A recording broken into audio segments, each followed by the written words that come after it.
So I've been playing Arkham Knight the last few weeks, and it's actually a shame I never played this game sooner, but better late than never, right? So I had an interesting thought about the Arkham Knight given how similar his story is in this game to Red Hood. Now, in case you guys didn't know, Red Hood is my favorite member of the Bat family. So it had me thinking, which is the better Jason Todd story, Under the Red Hood or the Arkham Knight? Now, I'm sure most of you guys have seen Under the Red Hood by now, so I'm going to save the major details for when I make my comparisons between both stories. But I will be breaking down the Arkham Knight storyline based on what we know from the game and the comic books. So let's talk about the Arkham Knight. In Batman Arkham Knight, Scarecrow plans to release a toxin over the entire city using what's known as a cloudburst, and Batman has to stop him. But throughout the story, he encounters a secondary antagonist calling himself the Arkham Knight, who mentions how much he knows about Batman, which I thought should have made it obvious who was underneath the mask, because Tim Drake and Dick Grayson are both in this game. But nevertheless, after numerous encounters and a wild goose chase, Batman finally stops the Arkham Knight and reverses the damage done by the cloudburst. But then the Arkham Knight is later revealed to be none other than Jason Todd, who was thought to be killed by the Joker in Arkham Asylum, but was really held hostage. Now, Under the Red Hood is based on the storyline Under the Hood, which tells the story of Jason Todd's resurrection and transformation into the anti-hero known as the Red Hood, years after his death in the storyline Death in the Family, where Jason goes on a search for his mother, and after finding her he's beaten with a crowbar and blown up by the Joker. Now, apart from the Arkham Knight video game, there is a prequel comic book for the Arkham Knight which essentially lays out the events before the game.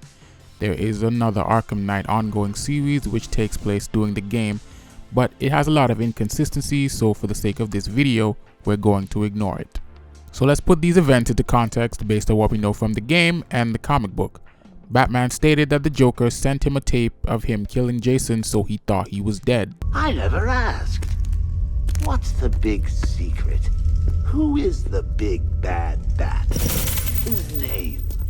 Tell me. Of course, sir. It's... Never could stand a tattletale. That's why I like to work alone. No one to spoil the punchline. You should try it sometime. After all, you've seen what happens when you drag your friends into this crazy little game of ours. According to the prequel comic, the Joker really did shoot Jason, but he didn't die. In fact, his Robin armor is what saved him. So the whole time Batman thought Jason to be dead, the Joker held him hostage in Arkham Asylum and tortured him. They even had guys dress up as Batman to beat him up over and over again. So you can imagine the psychological damage Jason endured by not only being held hostage and tortured, but having men dress up as Batman to beat him up. And this was the Joker's plan the whole time, pushing Jason to hating Batman to the point where he'd want to kill him. Jason even executes the two guys who dressed up as Batman. So you can sort of see where his hatred for Batman in the Arkham Knight game stems from. So Jason eventually escapes Arkham while he went through the Code Black lockdown, which happened during the events of the first game, Arkham Asylum, and he encounters Deathstroke, who mentioned seeing Batman on his way in. But it turns out that the Joker paid Slade to kill Jason, but he offered him a better deal, triple the money if he helped him escape Arkham. So Slade does help Jason escape Arkham Asylum, but in order to ensure that he kept his word about the money, he put a tracker in Jason's mouth just before leaving. So that same night, Slade helped Jason break into Wayne Tower using his mask to get past the security system, and he transferred $500 million to Slade as promised. So with him paying Slade that much money, he basically worked for Jason now.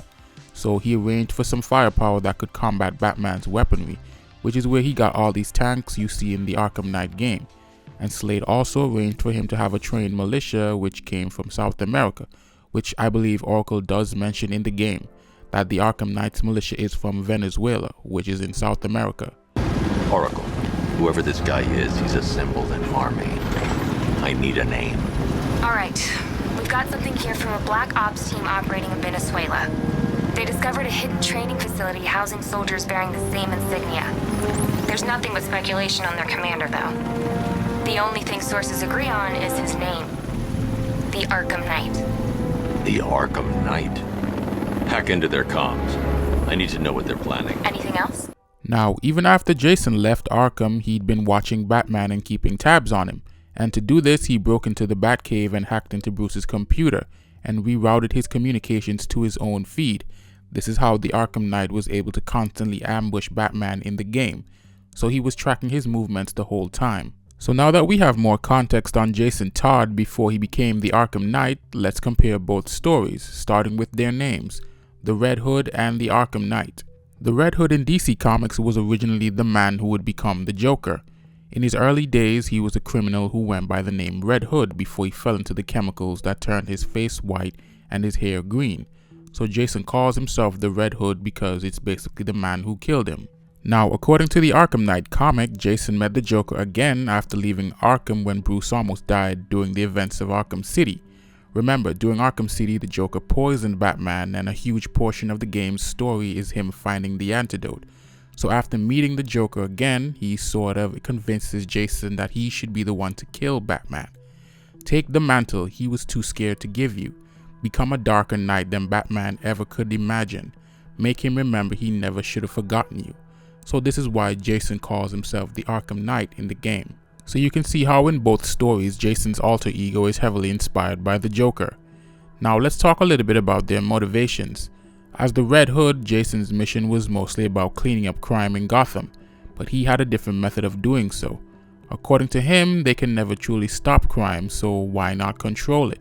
And this is why he forced most of the dealers in Gotham to work for him. And it's also worth mentioning that unlike Batman, Jason is willing to catch a few bodies along the way.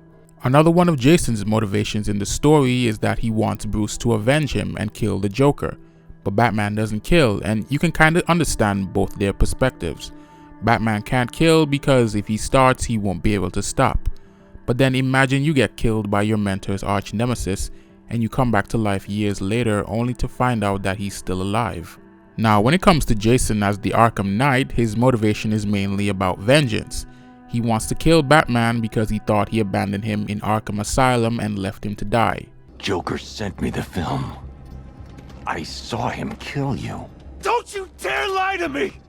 How long did you wait before replacing me, huh? A month? A week? I trusted you! And you just left me to die! That's not what happened. You always told me, Bruce. Focus on what I want to achieve, and it'll happen. You wanna know what I want now? I want you dead. So it's been stated many times that Jason Todd's death is Batman's greatest failure, because among all the characters that have been his sidekick, Jason is the only one that the Joker was able to break. And in the Arkham Knight story, the Joker really does break him. According to Under the Red Hood, the only reason Jason became so violent is because of the Lazarus Pit, when Ra's al Ghul brought him back to life. But in the Arkham Knight story, though the Joker might not have killed him, the torture that Jason Todd endured was far more tragic. And I was able to get some of the Arkham Knight audio tape so you guys can really grasp how much damage the Joker did to Jason. Now don't get me wrong, he'll look for you, or he'll try. But when it comes down to it, when he has to make a choice between you and the mission, he'll choose the mission. Every time. You're wrong. Look me in the eye and say that. Jason? Jason, this is wrong. This is justice. He left me. He lost you, and he mourned for you. Come home. I can't go back. You don't know what Joker did, Barbara. He hollowed me out and filled me back up with hate and... Jason, we can fix it. I can fix it! I know now what to do. I take all this pain, all this blackness, and I put it all in a bullet, and I put it right between Bruce's eyes. Joker's dead, Jason. You want revenge on the man who hurt you? You've got one shot. Come back to the manor. Let us help you. Don't let Joker win. Now, both stories do have similar outcomes because Jason never really gets to kill the Joker in Under the Red Hood, and he doesn't kill Batman in Arkham Knight. So while it's debatable on which story is better, I think we can all agree that the Arkham Knight is most definitely the more tragic one. But anyway, these are just my thoughts. Let me know yours down in the comments. Thanks for watching, and I'll see you in the next one.